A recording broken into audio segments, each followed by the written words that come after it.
Disco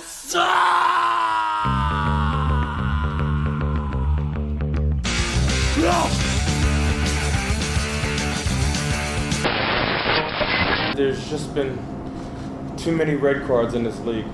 It's ruining games. Those are difficult games. It seems like every game in this league is a red card now.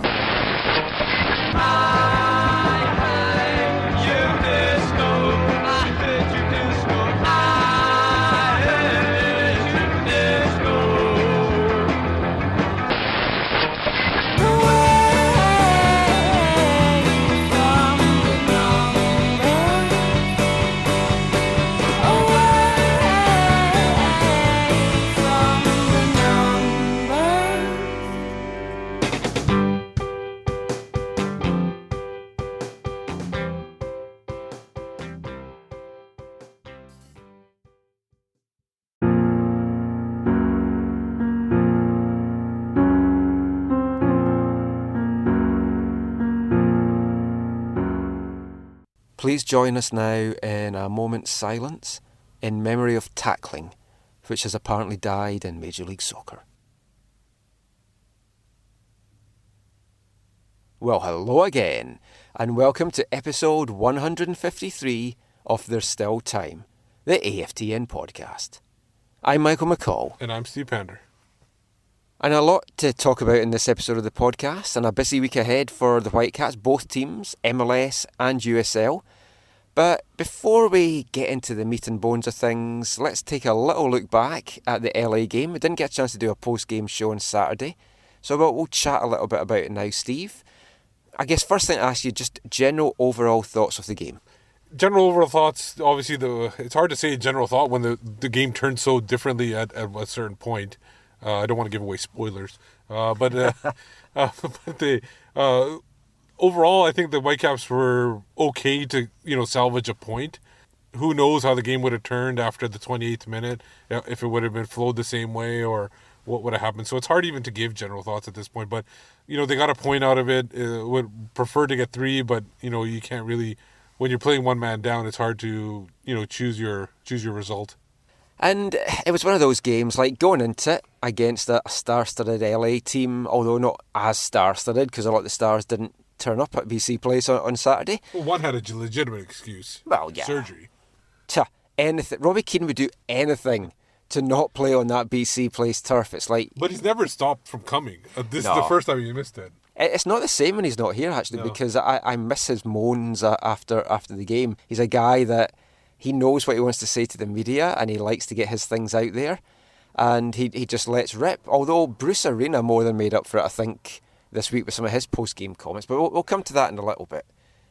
But heading into the game, if you'd said Whitecaps got a point out of it, I'd have been happy with that. I mean, you always want 3 at home, but against a team like LA, Western Conference team, a team that's dangerous on the attack, getting a point, fantastic. But they've owned him in BC Place in the last few years now. I mean, it's 5 games now the Whitecaps are undefeated against LA at BC Place. So, yeah, I mean, there is something about the place. And Bruce Arena did say that it's not a place that they really like coming to. They don't like the surface. But there wasn't talking points about the turf this time. There was a lot of other talking points.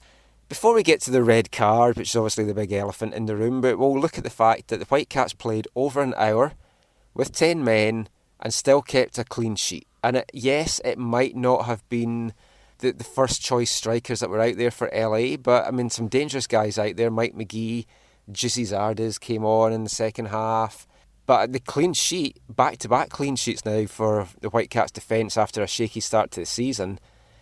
Overall, defensively, it was a good game for the Caps. And 2, like you said, two clean sheets in a row, and with 2 different center back pairings too. So it was a positive there. That they're kind of on. Everybody's on the same page. Fraser Aird is still looking, is starting to really look solid in his position, settled in. And Jordan Harvey, the veteran, he has shown no chinks in his armor at all. Yeah, Fraser Aird's looking better and better every game at right back. Still not perfect, but I mean he's looking solid. He'll be definitely buoyed by having those 2 clean sheets, as the whole team will be. And the Whitecaps, it was an open game to start with, and whenever LA come to town, it's usually quite high scoring, free flowing stuff. For it to be 0-0 was a little bit surprising. But the way that the Whitecaps defended when they went down a man, I mean, it was really good. Every player, attacker, midfielder, defender, did their defensive job. And the Whitecaps had some of the better chances in the game, and there were spells off the game when the Caps looked like they were going to be the only team that were actually going to break the deadlock. And obviously the most dangerous strike came from a holding midfielder, Andrew Jacobson, who I think had probably the best chances this year to score from open play, which I guess we'll talk about that they still haven't scored from. It's amazing that when a team goes one man down, that they seem to almost play freer or something like that, even though you think they would play tighter. But they seem to feel like there's nothing to lose at this point and just go out there and try to get the win. And yet Jacobson's been one of the players of the year. It's a fantastic addition by the Whitecaps, so versatile. I know the phrase utility man is used a lot in football, very much overused, but I mean Jacobson fits that to a T. We were debating it was hard to leave him out of the lineup the way that he'd played in the win over Houston, but then you have to leave him out to get your attacking players on the pitch. But to come on after Pedro's injury and then Laba getting sent off and having to take that DM role, I mean, he looked really good. And that strike, what a beautiful hit ball that was. I mean, a lot of keepers wouldn't have got to that, so we've got to give a full credit to Brian Rowe for that save. But that was a sweet strike, and I think that's something that he brings to the game more than Kofi did. Kofi could have those strikes, but his consistency wasn't there in his early days. But from what we've seen of Jacobson, who's obviously a veteran in the league, he has that consistency that Kofi did not have. And 100%, and I think that comes from just playing the league for so many years. Like Kofi was still a young player to this point. He's still learning.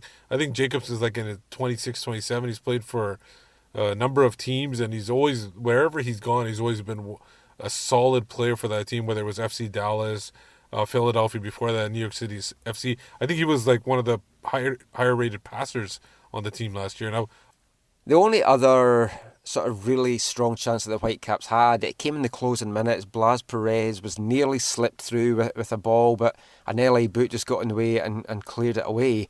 But I mean, the Whitecaps were happy to hold on to a point. I asked Carl Robinson after the game if the way that they'd been playing before the sending off, if it felt that, and with the chance that they had, if it maybe felt that they could have taken all three. But he said it'd have been greedy to look for that, and he was more than content with the way that things kind of shook out in the end just to get that 1 point. Yeah, and one thing is also we talked about the back line, but Alcid came up with a huge save off Zardes. It was a volley, and he kind of, I think it hit his face area, deflected it over. Yeah, I mean that face save from Ousted must have hurt. It hasn't had any lasting damage because we spoke to Ousted today for a piece that I'm doing for Tourism Vancouver, and he's not feeling the effects. He's a little bit sore, but not really feeling too many effects. And I don't really know how much he knew about the save. At the time, it's like we were worried that with the way that the Whitecaps' luck was going in that game, they'd got all three subs on. I was worried he was going to end up with a concussion and have to go off the pitch, but thankfully he didn't. And it's saves like that at the end of a year you can look back as like game-defining moments or season-defining moments, and to pull off that save and to keep the clean sheet and to give the Whitecaps another point, keep them in the playoff spots at this early stage. After the way that they started the season, to go unbeaten now for 3 games in a row, it's very encouraging, and it's something to build on now as they head on the road now for the next 2 away games. You mentioned the 3 substitutions. We should also mention the injury updates. We saw Kekuta Manneh at training. He was, seemed like he was fully going and everything. It seemed like there was no issues with him. But you have a little bit of news on Pedro Morales? Yeah, it doesn't look so good on Pedro. I'd said after the game that I didn't think Pedro was going to make the trip to DC anyway. And Robo revealed on Tuesday that no, he wasn't in the plans to do that trip. Because I don't think they'll use Morales much for the games out east. I think those are going to be the ones that he's rested for. So he wasn't going to make the trip anyway, but it looks like he's going to be missing for at least a few weeks. And he's had a good start to the season, obviously got all those penalties and got the assists. Maybe not fully on his game elsewhere, but he was learning that new deeper role and he was starting to look good, and I was liking what he was offering the team. It's a big blow. We do have Nicolas Mosqueda at least coming back, which does seem to kind of unlock Rivero and Teixeira a little bit, so that is some positives. But losing Pedro this early in the season, having lost him so much last year through injuries, there's concerns there that your top DP just can't stay healthy. Yeah, and it's been a thing. I think his only time he was healthy last year was after he signed the contract for a bit, and then so it looked like it was maybe a very good signing. But then here we go, like fifth game into the season, and he's out for a couple of weeks. Hopefully not as serious. Hopefully he can work through it, and maybe they're being a little bit precautionary so they don't rush him back or anything like that. And the thing is, before the injury anyway, he was pretty heavily taped up going into that game. Oh, he's always been bandaged up. Yeah. He's got those whatever the tapes. Yeah, that the they little have black on. things. Yeah. And he'd had rehab at training the last couple of weeks anyway, and he wasn't always out in the training pitch. So I mean, he has got these nagging injury problems, and it's a shame because he's such a talent and he can produce. But you have to kind of wonder, at this stage of his career, can his body keep healthy? And just now, it's not looking like he can. If the Whitecaps can at least keep him healthy for the season running, to me that's more important than having him in these early stages. But you do kind of worry what might lie in store just for Morales, just in general injury-wise, because his back, his groin, this is a left hip strain, there's a lot. The concerning part is that he is probably, obviously this year, he's been the most effective designated player. Rivero having issues with scoring goals, Laba came in late because of having issues staying on the pitch. Well, that's just last game, but he came in late and he was still finding his game. Morales seemed like the only one that was, and now he's injured, so it's kind of disheartening there. Because the Whitecaps are not a high-end spending team, they got to have effective designated players so that they're not wasting money on players that aren't seeing the pitch at all. Yeah, it's tough. It is good though that it's going to give some of the other midfield guys their opportunity to come in, get some minutes and show Robbo what they can do. And the midfield does look stacked just now. And we talked about it last week. There's a problem for Robinson and how he fits all this midfield talent into the team, whilst also having a striking threat, whilst also keeping the defensive core with a strong DM role. And Pedro had really slotted in well into that kind of deeper lying DM CM role. And we'll talk about the DC game shortly, but it's like someone else now needs to either slot into that kind of role, or we have to look at another formational change. And of course, when you're talking about DMs, Matias Laba is the guy that springs to mind. And the big talking point from the LA game, won't put off talking about it any longer, 28th minute sending off. Whitecaps had thought of appealing it. It looks like they've decided not to, but they get 2 appeals a season, and I think it makes sense for them not to waste an appeal on that, because there's no way that it was going to get overturned. I personally don't think it was a red card. Some different angles make it look a lot worse than others. There's this whole studs up debate, which I want to talk about it in a second. But what's your views now, Steve? A couple of days passed, you've had a chance to review all the footage. What was your initial thought at the challenge, and has that changed anything in the last couple of days? Well, like a couple of years ago, I would say that's not a red card. Now, I'm not saying this is a red card now. In my feeling, if I'm a referee and I'm refereeing the game, that's not a red card. But the MLS has shown that whenever somebody's showing studs, they're going to show a red card. So my initial thoughts were, I was upset that Laba played the ball that way and went in for that tackle that way, instead of just like controlling McGee and letting McGee have possession of the ball and then seeing what he could do. Because if a player is gonna, he tried to do something fancy instead of doing a simple move up the pitch, and I would prefer him to do that simple pass. He's a designated player, yes, but he's a holding midfielder. Get the ball, go upfield. He let it go through his legs, and then he saw that McGee was a little actually closer than he thought it was, and then he panicked, and I think that panic led to him diving in. So that's what upset me at first. But like I said, I don't consider that to be an actual red card.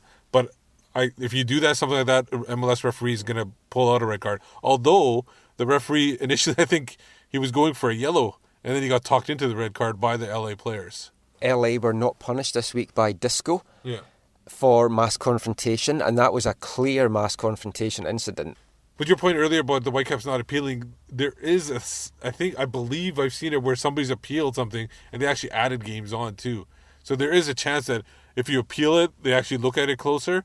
They might even add a game or two to the, not a game or two, but maybe added a second game to Laba's suspension.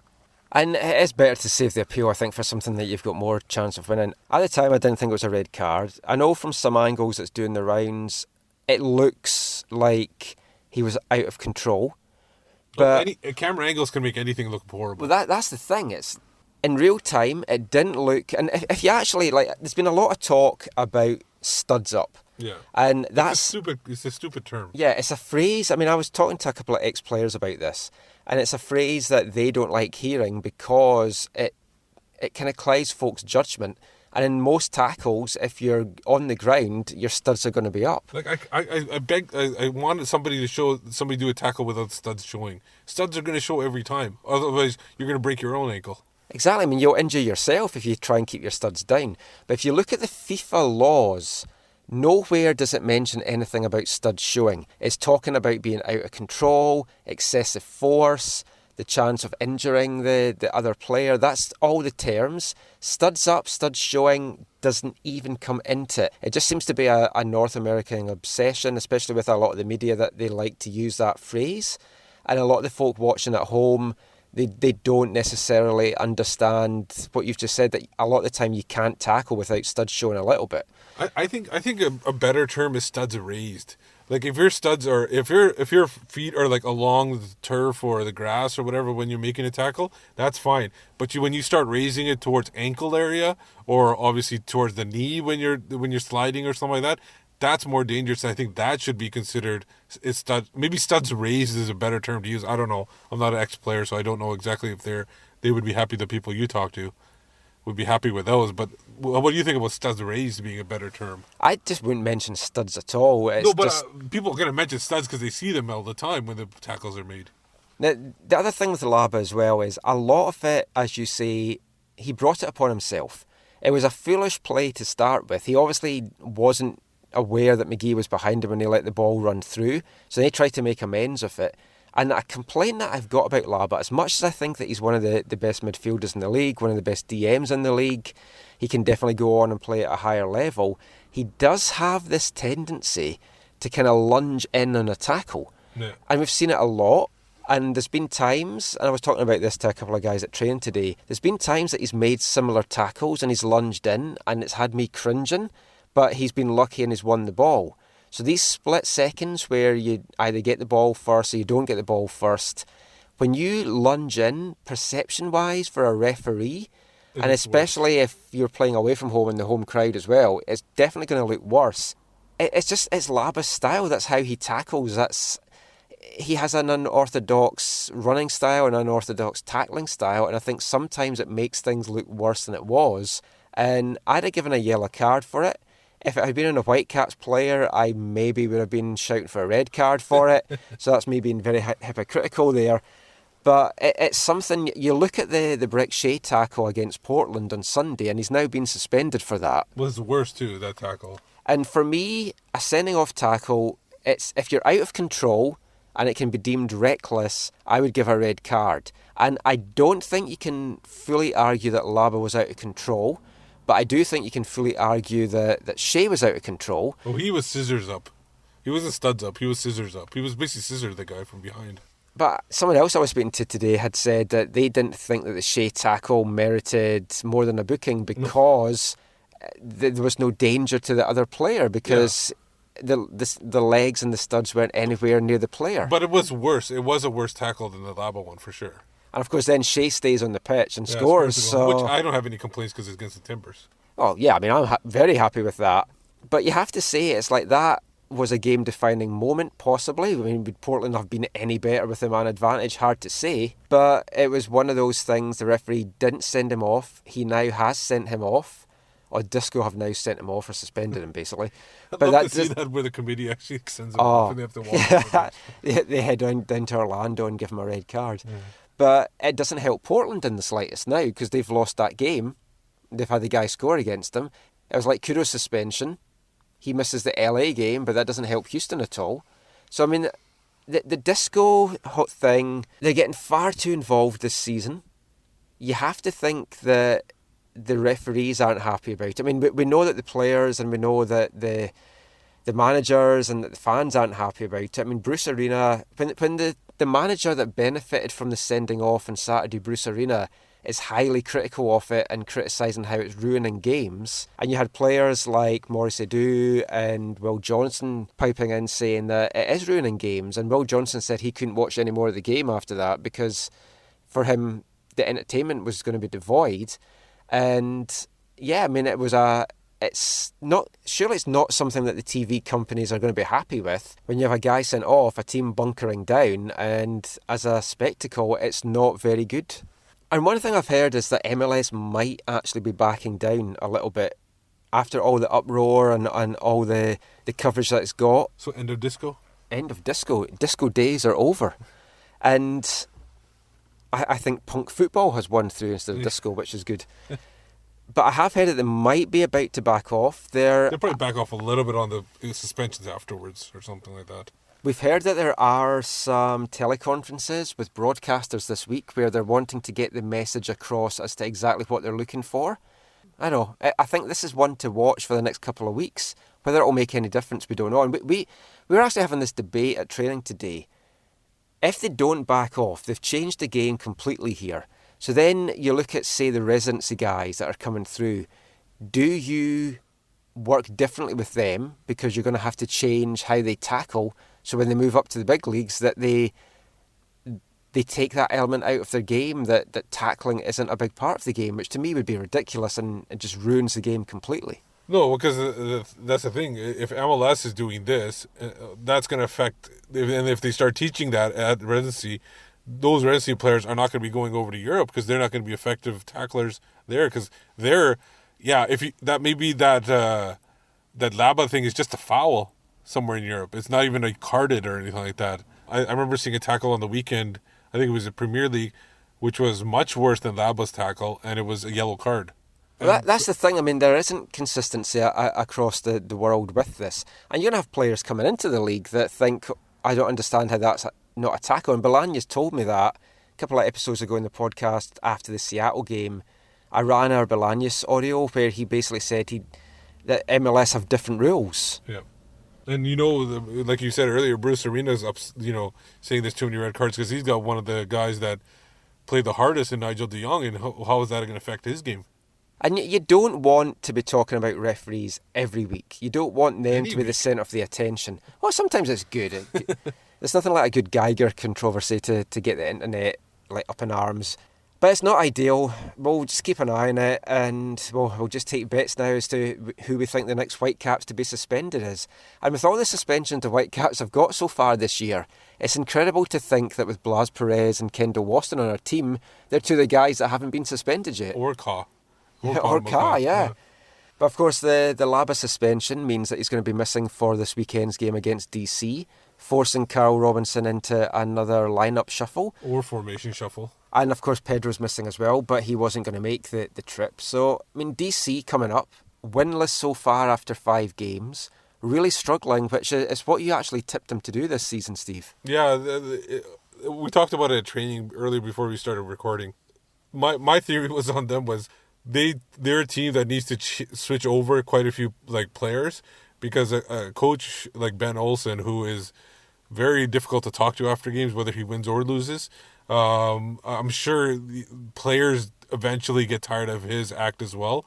So they got to keep rotating players, and it seemed like they had a lot of players from last couple of years. So that's why I was thinking that maybe they'll stop playing for him and not be as effective for him. And they've only scored, I think, 3 goals in 5 games and 3 points only as well. Yeah, this game has 0-0 written all over it for me. I have to say, it's like DC are struggling to score. Whitecaps can't score from open play. 5 games this year, still no goals from open play. A lot of interesting stats doing the rounds that in the last 16 matches in all competitions, only 1 goal has been scored from a striker, and that was the now retired Robert Earnshaw in the last game of the season against Houston. And that's it's a terrifying stat, as is the fact that Octavio Rivero has scored something like 2 goals from open play in 34 matches, I think it was. Yeah, and that was actually surprising stat for me. But I personally think that when they do eventually score a goal from open play, then it's just the floodgates are going to open and they're going to get quite a few. They'll get a bunch of them in a row. So it could be, you're saying 0-0 against DC. If they score an early goal, this could really open it up for them, and they could maybe get 2-3 in that game. Anything's possible. I mean, the fantastic thing would be that early goal, get a few goals under the belt, confident boosting road win, 3 or 4 goals banned in the process. I mean, it would all be fantastic. Looking at the lineup that we think Robo's going to go for, it should be the same back four, but there is a chance that he might decide to rest Harvey and give Sam Adekugbe his first start of the year. Yeah, it's possible. I totally see that coming, but it's hard to take Harvey off the pitch, and I don't know if he's asking. He probably won't be asking for the rest. He'll probably want to keep playing. And it's a game they can win as well. Yeah, exactly. So I would say that Harvey stays and Adekugbe probably doesn't start yet. So looking at formation, we've tried 4-4-2. There's been the 4-2-3-1. You're missing Laba. You're missing Morales. Tybert, it might not start because he's not 100%. Yeah, I mean, he looks close. Back training and he's looking kind of sharp. He was joking about a little bit at training this morning. So, I mean, he's looking sharp. I don't think he'll start. I think we're definitely going to see Jacobson in the DM role. Whether he's the only one there, I just have a sneaking feeling they might go 4-1-3-2. It's a possibility, especially if you're dearth of holding midfielders. The only one I think can start with Jacobson would be Debbie Flores, possibly. He'd gone back to Honduras. He hadn't trained for a bit. He had a sick grandmother, so he went back there. But he was back out at training today. Yeah. I'd actually forgotten all about him until I saw him on the pitch today. So there is a chance that he could play alongside Jacobson. But maybe Kian's froze. Or if they want a player like Morales, why don't they put Bolaños back there? And he could play that Morales role where he's a deep-lying playmaker kind of thing alongside Jacobson. And then you play Mosquito up top, and Mosquito will be more of a guy who can help Rivero and Teixeira, like you said earlier, and also be a kind of a buzzsaw kind of up top, pressuring the players up top, the center backs or holding midfielders up there. Yeah, I mean, I think Bolaños will play at some position on Saturday against DC. I don't think he'll be left on the bench like he was against LA, but a lot of that was because of his international travel. Yeah. I, of course, want to see 2 strikers, and I want to see Rivero and Perez paired together. Not 100% sure that we will see that. I'm actually going to say that I would prefer to see Perez and Kudo. And I would as well. I can't see him dropping Rivero yet. No, you know what? Robbo likes having the talks with players. He can have a talk with them, saying, "Listen, score." No, you're having issues scoring. Obviously, it's not, and tell him it's not, and it's not 100% his fault. It's not you, it's me. No, yeah, it's them. It's the people servicing him. So maybe they put him. Say, look, we're going to start you on the bench. You are going to play in this game. We want to give DC United a different look, something maybe they're not expecting, and we'll put you on when the center backs get colder. You'll get in there. You'll maybe get more runs at them. You'll be fresh. They'll be tired. Maybe you get that goal that gets your confidence up. Have a talk. They like talking. It's good to talk. It's good to talk. And Rivero has been cutting a bit of a frustrated figure out there. And it's actually something I asked Robbo about last week. And that might be, that frustration might be coming on the pitch. And obviously, you don't want that there because any small little missed pass will get him more frustrated. Oh, exactly. So when I asked Robbo about that, let's just hear what his thoughts were on whether Rivero's basically just needing a goal to kind of take that frustration out and just to unlock him a little bit. Can I just ask you about Flavio? He's kind of a frustrated figure out there. We see the work he's putting in. It's just he's not getting the breaks, nothing's coming off for him. Is he needing a goal to just kind of raise how he's feeling about things? I think he's got to keep going. I think he's got to keep doing what he's doing because he is putting an incredible amount of work up there at the moment. And, he played with Masato on Saturday and I thought there was very, very good signs of the two of them in working in conjunction with each other. He did it with Blas Perez the weekend before, so there's some really, really positive signs. Obviously he'd like a goal, we know that, but his goals will come if he keeps putting the work in. Then I'm sure they'll come at some stage. Now, the thing with Rivero and all the strikers is that they're not scoring. And with the creativity in the team, it's hard to believe that so much creative talent is not going to lead to goals, as you say, at some point. And that once the goals start coming, hopefully they're going to come thick and fast. I've been hoping for this for 2 years, and it's never happened. The chances have been getting created, but now we do finally have, in theory, guys that can put them away. We're just having to wait to see that they can do that. Yeah, that's 100%. They're actually more talented, I think, attacking-wise now than they've ever been. But the goals aren't coming, which is surprising. The other big question, is Kekuta Manneh, I think, in the starting lineup against DC United. He did not have a very good time in that first half, and he came off injured. But he seems to be okay in training. Would you start him, or would you want to rest him and maybe give him less minutes on the field? Because I think he's only really good for 30 minutes at this point. Yeah, I would keep him on the bench. And if I went for a 4-1-3-2, I would have Perez and Rivero up top, Jacobson as the DM, Mosqueda in the middle, Bolaños on the right, and Teixeira on the left. I like that too. There's just... Kekuta's off his game. He's just not right. He doesn't look a threat, and he's not been doing very well tracking back defensively either. It would be a risk as well to put him on from the start in case he breaks down again. With such a long trip, I'd take him along and have him on the bench, have him as a possible game changer. Or decoy. But for me, he needs to sit out for a little bit. Yeah, and I like your line up perfectly there, except I would put Kudo instead for Rivero. That's the only change I would make. I also think we're going to see Bustos come into the game off the bench, and I'd like to see that because I think this could be a game that he thrives in. Yeah. It's away from home. He likes to play against non-home crowds. It's like he really gets up for it when the teams are against him. We saw it in USL last year. He thrives on the road. We saw it when he went away and scored for Canada against England in Doncaster just a week or so ago. So, I mean, he's a player that rises to that. So I think this could be a big chance for him. And I think we could also see Kian Sfro's involved. He's back from... They haven't officially said it was concussion protocol. I just saw him get that head knock against Sanders too, and I think that's why he has missed out. But, I mean, this is a chance for some of these young guys to possibly come on and try and make a name for themselves and try and force himself into Robbo's game day 18 squads. Yeah, and 100%. I totally agree with you there. I think Bustos, I thought he would have even factored in earlier. I thought there was probably a couple moments there where he could have came in either on the bench, but obviously, like you said, he had that international duty as well, so that probably stopped him. He might have been on the bench against Houston. I think against a team like DC, who are veteran laden, they might be considered a little slow at the back end. He might be somebody that can change the game. So, quick prediction. I've said it. I think it has 0-0 written all over it, but I'm going to go for 2-0 Whitecaps. But I think my brain's telling me 0-0. Well, I'm going to go with whatever else told you 2-0. I'll go with that part of your body. It'll be 2-0 for me. I think it could even be more if they, like I said, they get a couple goals early or a goal right off the bat. So that's the game on Saturday night. We're both confident of a Whitecaps win. And Sunday, of course, there's some live action for us to go to. Whitecaps 2 kick off their home games for the USL season. Great start to the new season for WFC 2. Yeah, 2 wins on the road. First game was a 1-0 win at last year's Western Conference champions, Orange County Blues. Yeah. And, I mean, that was a great goal from Kyle Gregg headed in. Last week, went down to Portland and came away with a 3-1 victory. They were 3-0 up, letting a spectacular late goal. I thought it was 23-21.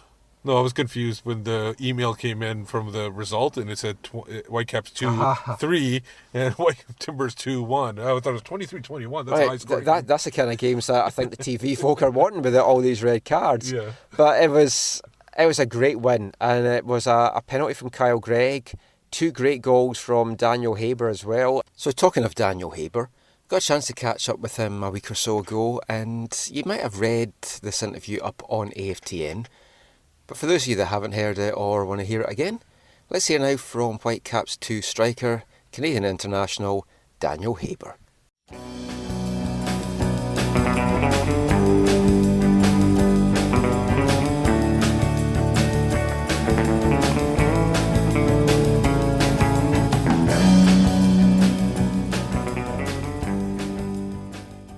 first thing I really just to ask you is, you've been here nearly 2 months now. How are you settling in with the club?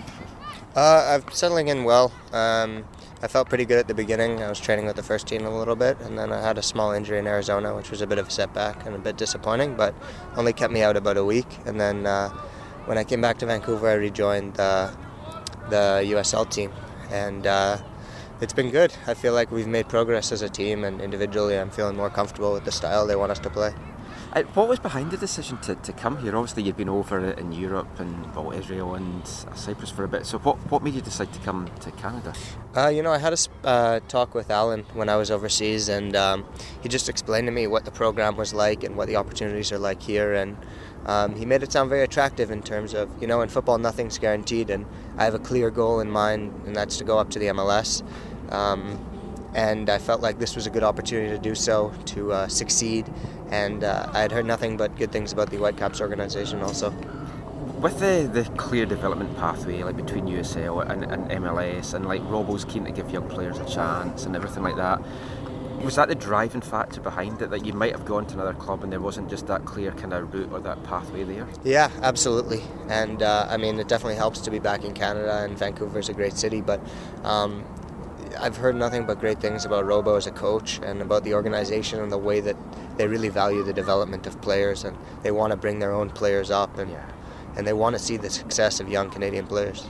And I'm really curious, like, about what took you to overseas, because you were at Cornell and then you decided to come out before your senior year. What made you decide to go over to Europe as opposed to maybe trying your arm in the draft? Honestly, I hadn't really been contacted too much about the MLS prior to that season, and then when I had what I felt like was a pretty good season, I had an opportunity to go for a trial with the team, and I spoke it over with my parents and some family at home, and I just felt like it was the right move for me at the time. I think life's an adventure. You don't really know what path you're going to take. You can only do what feels right at the time. And you've been in Israel and Cyprus. I love Cyprus. Wonderful country. I mean, did you get a good chance to explore there in Israel as well as playing? Or? Oh, yeah. I was able to see the countries, and it's quite nice there, little island in Cyprus. And it's beautiful. Israel's quite beautiful. Never been to Israel, but that was the other thing I was going to ask. Like, what took you to Israel in particular? And, like, for me, looking from abroad, it's like you think, how safe is it in Israel with everything that's going on? I mean, did you feel that when you were there, or were you? Well, I think the North American and just world media in general blows it up. What life day to day like is in Israel. When you're there, you don't feel it quite as much. I mean, there were times while I was there that the conflict heated up a little bit, but in general, you don't feel it. The people there, they live their lives, and I think it's a little bit blown out of proportion. You've had some caps with the international team. I mean, what was that like pulling on the red and white your country? It was a huge honour. Each time that I was there, each camp that I was invited to, I was surprised, but I was just honestly honoured. I think I never got a chance to play for the youth national teams and to be recognised, especially in the senior group. Not just to wear the colours, but also to meet the players and play with the players who are really considered and well regarded as the best players in the country. And it was a huge honour, and I feel really lucky and proud to have been able to be part of it. How much do you know about the league, and what are you most looking forward to this year? I actually don't know that much about the league. From what I understand and the research that I've been doing, it sounds like it's growing a lot each year, and there's more and more teams. But I'm excited to be back just in an environment where it seems like all that we care about in this club, in the league, I guess, in general, is it's a clear path forward. They want to develop their players. They want their players to have the right attitude, the right professionalism, and to try to just improve and see where you can go. I think it's great for North America that we have a development league now, that players can make enough money to live and to try to further their careers, right? I know, that's fantastic. Thanks so much for your time, Daniel. Yeah.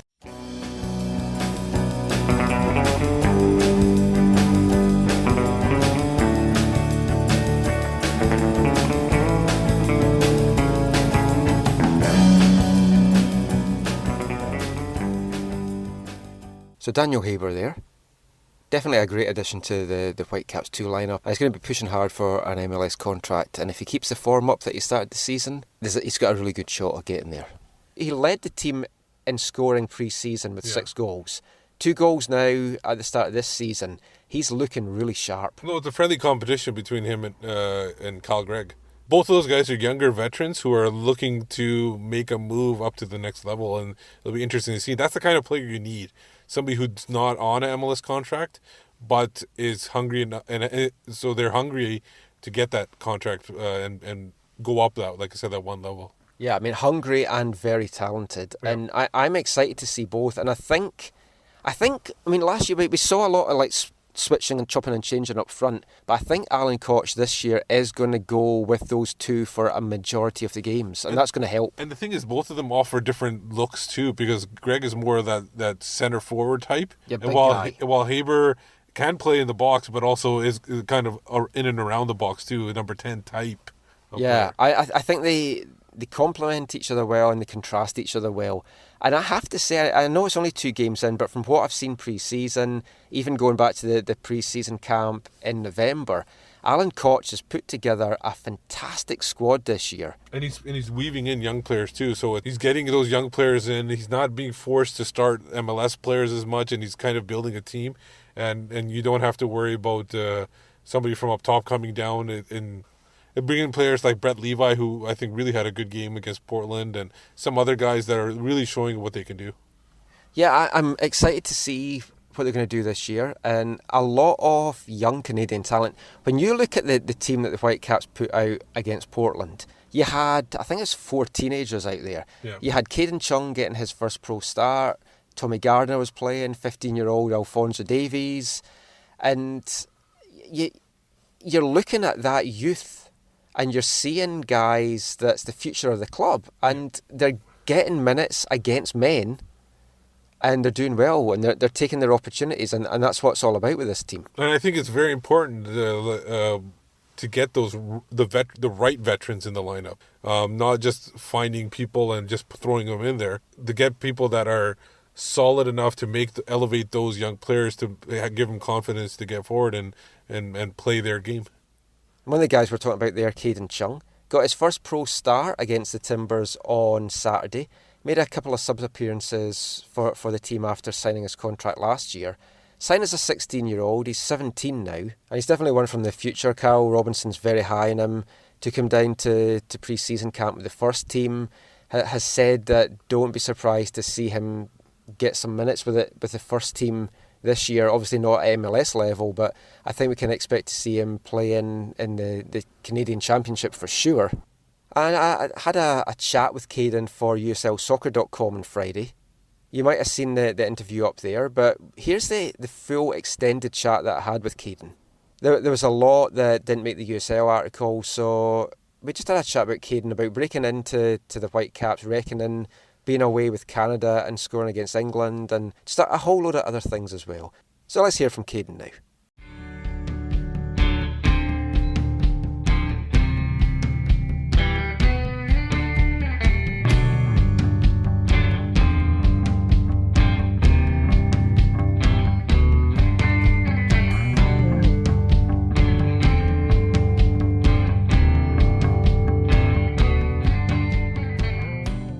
So Kadin, it's been, I want to say, a whirlwind year, and I know you signed your pro contract in September, but like even going back before that with the under-16s, the great season that you had there and the playoffs, how would you describe how the last year has been for you? It's been overwhelming. I mean, to see the progress the club's made and that they believe so much in me, it's been a great year, and I hope to continue that going forward. And you signed your first pro contract as a 16-year-old. Were you ever in two minds whether to go down the pro route or to go to college first, or was being a pro footballer all that you had wanted to do? I definitely pondered both situations, and the club was really good. They gave me all the time I needed to make a decision. But in the end, pro football is what I want to do, and it's what I want to do with my life. So I thought it was the right choice for me. And you made a couple of appearances with the USL team last year. Moving up from under-16 level to basically some old men in some of the clubs, it's like, how did you find that transition, and how much difficult is it going from under-16 into like a USL environment? It was really difficult at first, but all the players, all the coaches are really helpful with letting me ease into the transition. But by now, I'm comfortable with the pace of the game, the physicality. So it's just all about improving from there. Obviously, the 16s had a great run last year. They won the conference again. They got to the quarterfinals, and that heartbreaking loss against Georgia United. Going through something like that, though, that kind of experience where you do lose in a penalty shootout, I mean, what does that do for your character moving into like a pro career? It obviously builds character within the group, but everyone who goes into professional football, they know that there's not going to be perfect seasons every year. There's not going to be a great season, so it allows us to realize and kind of put ourselves back on earth and see that it's not everything's going to be perfect. It just helps us for the following year as well. Just kind of getting back into it. It drives a little bit of motivation for you as in your career as well. And having the clear pathway from residency to USL now to MLS first team, was that a big part in your decision to sign the pro contract, knowing that there is that clear pathway? If you do well, the club are going to advance you, and you've got a manager as well in Carl Robinson that likes to play young players. That was a huge reason why, because I believe that within this club you get chances, you get opportunities if you play well, and I think that if I just continue to put my best effort in, that I'll get opportunities. And the USL season, have you been told, are you still going to be playing residency and USL, or are they more focusing you playing in the USL this year? They want to see me in the USL as much as possible, but they also understand that we have a lot of players, and if need be, first team players coming down, they need to get minutes. It's a good way to get minutes for me, just playing with the residency, and yeah. And like position wise for you, we kind of know you more as a right back, but against England you were playing left back, weren't you? I mean, can you play? Are you happy playing both full back positions? I think I've also seen you in like right midfield as well, if I'm not mistaken. I mean, are you just comfortable in any of those positions? Yeah, I mean, I grew up playing on the wing up until I think first year of under 16, the residency, and then kind of transitioned into a fullback. But I've always been on the left side with the national team, and I don't know whether it's the quality there, but they put me there. But I'm comfortable with both, yeah. And talked about the England game. Obviously, I'm delighted as a Scottish person that England got beat at any level. That's always good. But for you, earning that call-up with the under-20s, I mean, you'd been involved with under-17 level before and you'd scored at youth level with Canada. But first of all, to get that call-up and to go knowing they're preparing for the next round of World Cup qualifying, what did it mean initially just to get that involvement in that call-up? It's huge. I mean, always when you represent your country, it's a huge deal. And we have a really good group. We have a really strong group. So we've been made aware that there's plenty of players in the pool that can be in our team. So it's all about making the most of our opportunities when they get the call up. And to get that goal, it's great finish from you. Like nice build-up play. Just talk us through it. Talk us through how you felt when you just saw it curl in the net.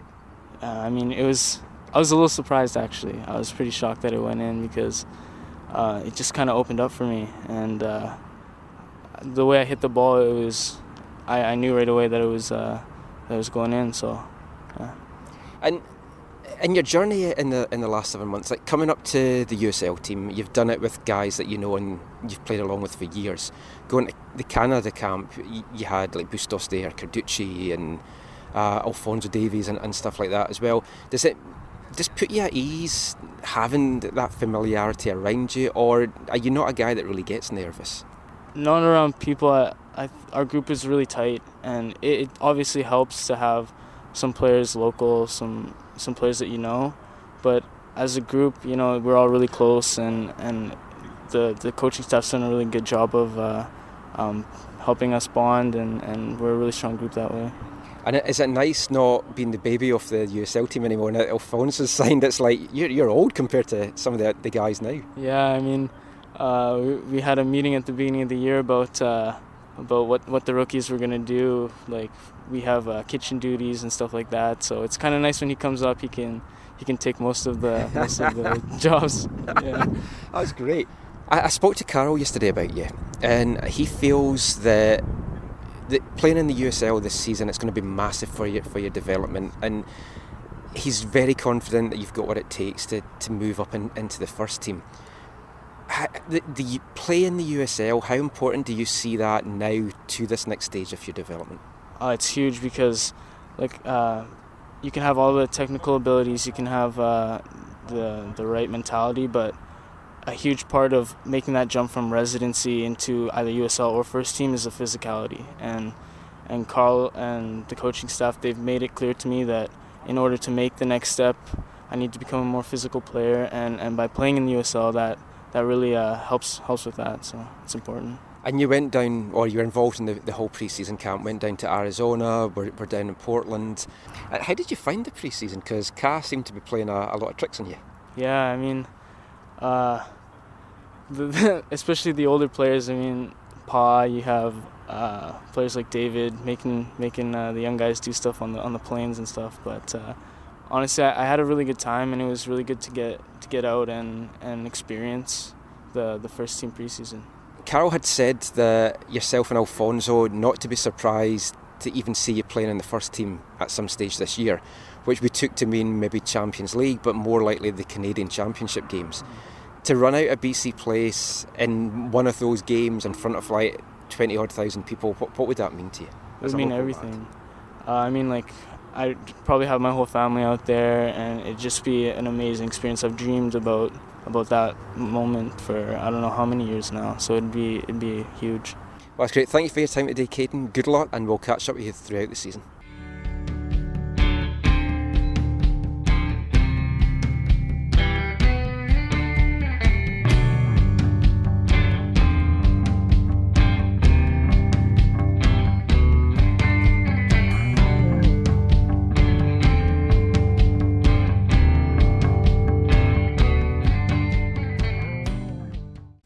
So Kadin Chung there. Whitecaps kick off at 3 o'clock at Thunderbird Stadium on Sunday against Sacramento. Get out there, it's a great atmosphere, some great games. And it's a tough opponent too. Yeah, and can the Whitecaps make it 3 from 3? I mean, they went undefeated in the pre-season, they're undefeated now in the regular season. Maybe this is going to be a team of invincibles. Yeah, at the USL level, sure. Yeah, I'll take anything. I'm just hungry for success. But get out there, as we say. Busy weekend for the Whitecaps. We'll have you covered with everything on AFTN next week and the podcast as well. But that's about it for this episode of the podcast. Just before we go, Steve, let everyone know where they can find you online. You can find me on Twitter at WhitecapsBeat. And I'm Michael McCall. You can find me on Twitter at AFTN Canada. You can read all our stuff away from the numbers, aftn.ca. I'm also the Whitecaps beat reporter for MLSsoccer.com and USLsoccer.com, so watch out for my stuff there. But until next time, as always, thanks for listening. Take care, and mon the Caps.